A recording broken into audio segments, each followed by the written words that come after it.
बिस्मिल्लाहिर्रहमानिर्रहीम नहमदुहु व नुसल्ली अला मुहम्मद रसूलुल्लाह करीम। ये प्रॉब्लम वेक्टर कैलकुलस या वेक्टर एनालिसिस की है।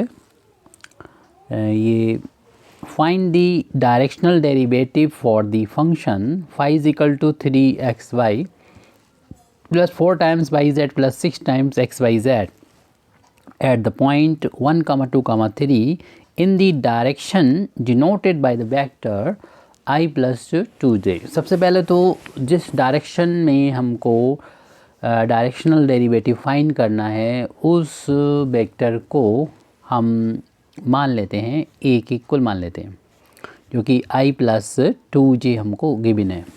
अब इस वेक्टर की डायरेक्शन में यूनिट वेक्टर फाइंड कर लेंगे, यानी ए कैप जिसे बोलते हैं, जो कि आपको मालूम है ए वेक्टर में उसके जो मॉडुलस होता है उससे डिवाइड कर देते हैं। तो ए वेक्टर की वैल्यू आई प्लस 2j है और ए का मॉडुलस फाइंड करना है तो स्क्वायर रूट आई का जो कोफिशिएंट है, नहीं लिखा तो 1 होता है, आई के कोफिशिएंट का स्क्वायर प्लस जे के कोफिशिएंट का स्क्वायर। अगर के का कोफिशिएंट होता तो वो भी उसका भी प्लस करके स्क्वायर कर देते, 0 होगा यहाँ पर। अगर लिखना चाहें तो उसकी खाना की ज़रूरत नहीं है, छोड़ देते हैं। तो i प्लस का 2j अपान में ये हो जाएगा 4 और 1 ये 5 हो जाएगा, यानी स्क्वायर रूट ये 5 हो जाएगी। ये ए कैप की वैल्यू है। आगे चल के हम ए कैप की वैल्यू का यूज़ कर लेंगे, i plus 2j upon square root 5। तो इसके बाद हम जो फंक्शन दे रखा है उसकी वैल्यू, क्योंकि डायरेक्शन डेरिवेटिव की वैल्यू फाइंड करना है तो इसके लिए मैं ग्रेट यानी 5 की वैल्यू जो दे रखी है पहले से नोट कर लेते हैं, जो कि 3xy plus 4 times yz plus 6 times xyz के इक्वल होती है। तो इसकी वैल्यू को फाइंड करने के लिए सबसे पहले तो हमें ग्रेट 5 की वैल्यू फाइंड कर लेंगे, यानी ग्रेट 5 इस तरीके से। और डेल यहाँ पर ये डेल है, डेल ऑपरेटर, इसकी वैल्यू पुट करेंगे हम और 5 की वैल्यू भी रखना होगी हमें। तो ये वैल्यू जो चल रही है वो ग्रेड 5 के इक्वल, अगले पेज पर हम देख रहे हैं इसको। और ग्रेट डेल की जो वैल्यू थी डेल ऑपरेटर की, I cap del over del X plus J cap del over del Y plus K cap del over del Z. उसके बाद हम जो 5 की वैल्यू है वो पुट कर देंगे। 5 की वैल्यू है 3 times X Y plus 4 times Y Z, देख लीजिएगा पीछे से, प्लस का 6 टाइम्स एक्स वाई जेड। तो इस तरीके से 5 की वैल्यू हमने यहाँ पर नोट कर ली है। अब इसको ऑपरेट करना होगा इस ऑपरेटर के इस फंक्शन पर, तो आ जाएगा आई कैप और डेल ओवर डेल एक्स पर ये फंक्शन आ जाएगा, यानी 3 टाइम्स एक्स बाई जेड। कुछ स्टेप आप डायरेक्ट भी कर सकते हैं, हम यहाँ पर और डिटेल में सारी स्टेप्स लिख रहे हैं, कोई स्टेप छोड़ने की कोशिश नहीं कर रहे हैं। Plus J cap del over del Y और फिर इसको लिख देंगे 3x by plus 4 times Y Z plus 6 times X by Z. Plus ये इस पर जब ये ऑपरेट इस पर होगा तो के कैप को बाहर लिखते हुए डेल ओवर डेल जेड और ये value 3x by plus 4yz plus 6 times x by Z. ये x के रिस्पेक्ट में देख रहे हैं, पार्शली डिफ्रेंशिएशन करना है इस फंक्शन का, यानी x के लिए x को छोड़कर y और z जो होंगे वो कांस्टेंट होंगे इस x के लिए, इस वाले टर्म की बात कर रहे हैं हम। तो जब डिफ्रेंशिएशन करने जाएंगे तो 3y कांस्टेंट इसे बाहर ले लेंगे और x का x के रिस्पेक्ट में डिफ्रेंशिएशन बन हो गया। इस टर्म में देखने x नहीं है तो ये कांस्टेंट हो जाएगा और कांस्टेंट का डिफ्रेंशिएशन 0। इस टर्म में हमें 6yz कांस्टेंट नज़र आ रहे हैं और x का x के रिस्पेक्ट में डिफ्रेंशिएशन 1 हो गया। इस टर्म का डिफ्रेंशिएशन हमने कर दिया। प्लस जे कैप लिखने के बाद फिर इसको y के रिस्पेक्ट में पार्शली डिफ्रेंशिएशन करना है तो y वेरिएबल होगा, बाकी x कांस्टेंट होगा। तो 3x कांस्टेंट बाहर ले लेंगे, y का y के रिस्पेक्ट में डिफ्रेंशिएशन बंद हो जाएगा। कुछ स्टेप आप डायरेक्ट भी कर सकते हैं। ऐसे यहाँ पर 4z कांस्टेंट हो जाएगा, y का तो 1 हो जाएगा और यहाँ पर 6xy बाहर हो जाएगा, सॉरी xz बाहर आ जाएगा और y का y के रिस्पेक्ट में डिफ्रेंशिएशन 1 हो जाएगी। ये हमने y के रिस्पेक्ट में डिफ्रेंशिएशन किया वो लिख दिया है। अब ये टर्म और बचा हुआ है प्लस के कैप और यहाँ पर आपकी z के रिस्पेक्ट में हमें डिफ्रेंशिएशन करना है।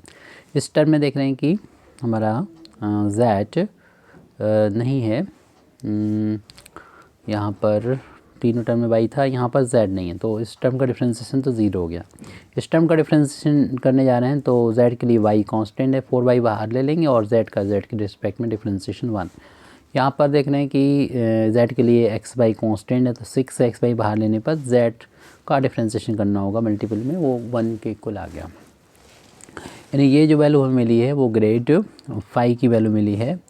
इस टर्म को अगर पहले लिख दें 3 into 1 3y into 3y into 1 3y हो जाएगा और प्लस हो जाएगा यहाँ पर 6yz, और ये i का कोफिशिएंट था। इसी तरीके से हम इसको लिख लेते हैं 3x प्लस 4z प्लस का 6xz, और ये j का कोफिशिएंट है, प्लस ये वैल्यू भी लिखी जा सकती है इसी लाइन में, इसको लिखते हैं, यानी 4y हो जाएगा और प्लस 6 टाइम्स xy, और ये k का कोफिशिएंट है। इस तरीके से ग्रेड 5 की वैल्यू हमने फाइंड कर ली है। हमारे इस प्रॉब्लम में ये जो वैल्यू फाइंड करना है एक ख़ास पॉइंट पर कहा गया था। इस पॉइंट पर ग्रेड 5 की वैल्यू मतलब डायरेक्शन डेरिवेटिव निकालना है, तो हमें ग्रेड 5 की वैल्यू भी उसी पॉइंट पर फाइंड कर लेते हैं। यानी ग्रेड 5 की वैल्यू हम जो पॉइंट दे रखा था देख लेते हैं, 1 2 3 पॉइंट है, 1 2 3 पे ये वैल्यू फाइंड करना है।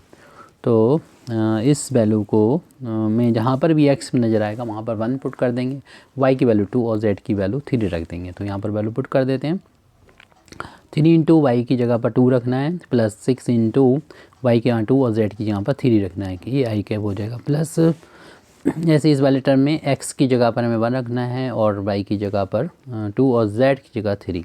तो जहाँ जहाँ पर जो वैल्यू मिलती जा रही है वो रखते रहे। यहाँ x मिल रहा है तो x की वैल्यू 1 रख दी, और z मिल रहा है तो z की वैल्यू 3 रख दी। ये j कैप का कोफिशिएंट है, j कैप का कोफिशिएंट। और ये लास्ट वाला टर्म बचा हुआ है, प्लस यहाँ पर 4 इंटू y की वैल्यू 2 है और 6 इंटू यहाँ पर x की वैल्यू 1 है और y की वैल्यू 2 है, और ये k कैप सारी वैल्यू हमने पुट कर दी है। ये ग्रेडियंट मिल गया हमें इस पॉइंट पर, क्योंकि हमें डायरेक्शनल डेरिवेटिव की वैल्यू इसी पॉइंट पर और जो गिवन वेक्टर था उसकी डायरेक्शन में फाइंड करना था।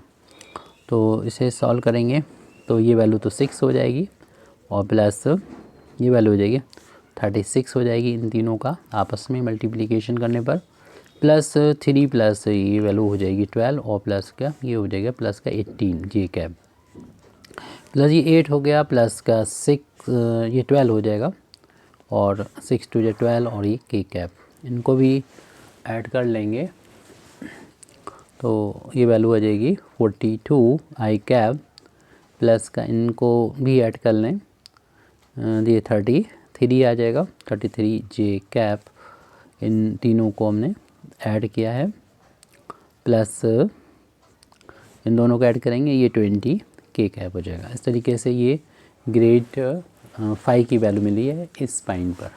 अब हमसे जो पूछा गया था, जो हमसे मांगा गया था, तो उस वैल्यू को फाइंड कर लेते हैं। The required directional derivative at the point 1, 2, 3 is equal to, इसको हम लोग को डिनोट करते हैं डी फाई, फंक्शन फाई दे रखा था अपन ds से डिनोट करते हैं, और एक्चुअल में ये फाइंड किया जाता है जो हमने जिस वेक्टर की डायरेक्शन में निकालना उस वेक्टर की डायरेक्शन में यूनिट वेक्टर फाइंड कर लेते हैं, और फिर हमने जो भी अभी फाइंड किया है यानी ग्रेड फाइंड किया है, ग्रेड 5 फाइंड किया है, और किस पॉइंट पे फाइंड करना है, ये 1, 2, 3 पर। तो एक कैप की वैल्यू हमने फाइंड करके रखी हुई है, तो i प्लस 2j अपान में √5 था, और यहाँ पर जो डॉट प्रोडक्ट लेंगे तो कोफिशिएंट हमें देखना होगा i j के। चलिए अगली स्टेप में देखते हैं पॉइंट। अब इस ग्रेड 5 की वैल्यू एट इस पॉइंट पर वो हमारे पास ये है। अब यहाँ पर डॉट प्रोडक्ट करना है, दो वेक्टर का dot product, component i j k की फॉर्म में अगर दे रखे हों तो तब करने का मेथड ये होगा कि i का कोफिशिएंट, पहले तो हम √5 को साइड से अलग लिख देते हैं, 1/√5 करते हुए यहाँ 1 का इंटू मान लें, 1/√5 को साइड से लिख देते हैं, और हमारे पास ये दो वेक्टर हैं, इसमें i का कोफिशिएंट नहीं लिखा तो 1 मान सकते हैं, यहाँ पर i का कोफिशिएंट 2j है, और k का कोफिशिएंट के लिए हम ये कर सकते हैं, नहीं है तो 0 इंटू k कर सकते हैं, क्योंकि आपको मालूम है 0 इंटू k 0 हो जाएगा, और ये 0 इसमें ऐड होके यही आ जाएगा, इसको ऐसे लिख सकते हैं लिखने से हमें समझना आसान होगा डॉट प्रोडक्ट को करना। और वैसे जो डॉट प्रोडक्ट आप डायरेक्ट भी कर सकते हैं, जिनकी प्रैक्टिस है उनको इस चीज़ को लिखने की ज़रूरत नहीं है। तो 1/5 को ऐसे लिखते हुए हम इनका डॉट प्रोडक्ट कर देंगे। डॉट प्रोडक्ट आपको मालूम है आई का कोफिशिएंट में आई के कोफिशिएंट में इंटू कर देते हैं, प्लस जे के कोफिशिएंट का जे के कोफिशिएंट में इंटू हो जाएगा, और के कोफिशिएंट का के कोफिशिएंट में इंटू हो जाएगा।